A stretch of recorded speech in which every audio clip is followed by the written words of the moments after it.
Dear people of Calvary, as we near our 4th month as the scattered people of God, I wanted to give you an update on where we are. 2 weeks ago, Bishop Doyle sent a memo to the rectors of the diocese suggesting that 14 days of consecutive decline in new virus cases was no longer a useful metric. Though that kind of decline may have been possible back in April when we were under a stay-at-home order, it is not possible under our current conditions. The bishop then tasked the vestry and I with maintaining our communities while reducing transmission. My goal since this began has been to keep the people of Calvary, and by extension the rest of our community, as safe as possible. I am deeply grateful that no one at Calvary has gotten the virus as far as we know, and there has been no spread among our parishioners. I also recognize the great sacrifices we have all made to make that possible. But given our current circumstances, the only way to ensure complete safety would be not to gather in any way in person until there are effective therapeutics or a vaccine in place. Few people, it seems, are willing to wait a year or 18 months for those things to happen. Some of our parishioners are deeply eager to return to in-person worship, and it is simply unreasonable to ask everyone to wait a year or more to do so. It is clear to me and our vestry that we need to create spaces to gather for worship, prayer, and Eucharist.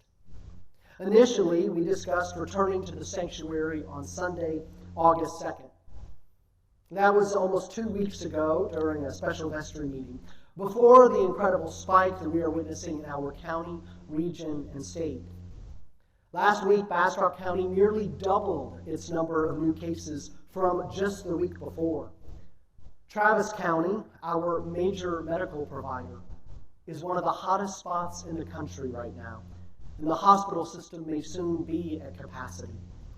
Houston's hospital system, the largest of its kind in the world, just reached capacity. Though 14 days of decline may not be a helpful metric, there is currently no metric we can look to for good news.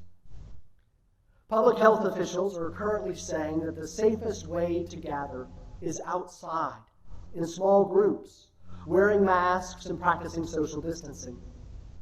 Given these developments, I think we need to pivot our planning focus from meeting inside the sanctuary we all miss so much to organizing outside communion services for small groups of 10 to 20 people at a time, both in the church yard and in parishioners' front yards, starting in August. A number of neighborhood group leaders are willing to host such gatherings in their yards.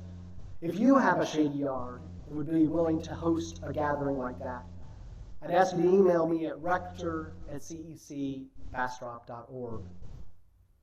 Over the last week, as I've thought about this, I've been really inspired by the image of groups from Calvary worshiping and celebrating the Eucharist in yards across our county. How might that impact the neighbors who witness it, and even our larger community? We submitted our Regathering Plan to Bishop Ryan last week for review, but have not heard back. No, we have a plan to make in-person gatherings safer by taking proper precautions. It is important to realize that nothing that we do can make in-person gatherings 100% safe. And everyone who attends will be taking some risk. While everyone is welcome to join these in-person gatherings, if you are in one of the high-risk CDC groups, we encourage you to continue worshiping with us online for your own safety. I've heard from many of our vestry, neighborhood group leaders, and others that they are not planning to return to in-person worship until there is a vaccine, for very good reasons. Respecting everyone's story about this virus and following the safety protocols that we have put in place will remain critically important as we move forward. So let's talk about the next couple weeks and the preparation to come.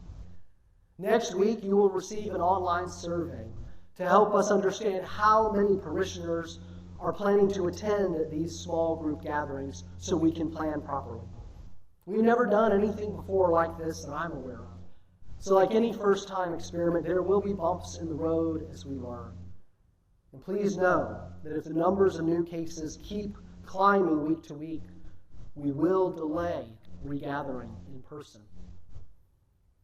Throughout this time, online gatherings, online worship and Zoom gatherings will continue and remain a top priority. If you have a computer or smartphone and internet access but have not yet tried Zoom, I'd encourage you to make that effort or reach out to us for some tech support. It looks like we may be Zooming for some time to come. And remember, you can always join any Zoom meeting with just a phone by calling the phone number that we list in every event in the e-news and entering the meeting number. Later in July, we will release a walkthrough video and letter that explains what in-person gathering and our safety protocols will look like.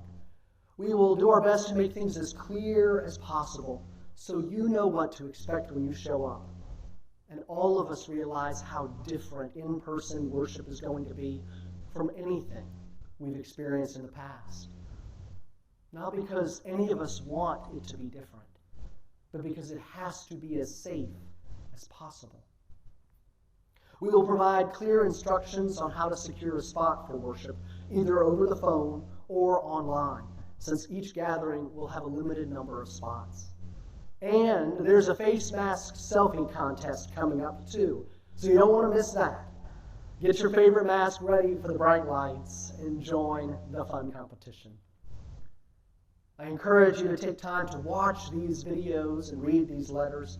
Keep an eye on the e-news as well so that you know about the many ways that we are staying connected. Finally, thank you for your prayers, patience, and support over the last 4 months. We have all, as a community and as families and individuals, all of us have been through so much. We've all learned things about God, ourselves, and the world around us. And we still have quite a ways to go. But I am so looking forward to seeing some of your masked faces, hearing your voices respond in our common worship and liturgy, and keeping the feast with you again.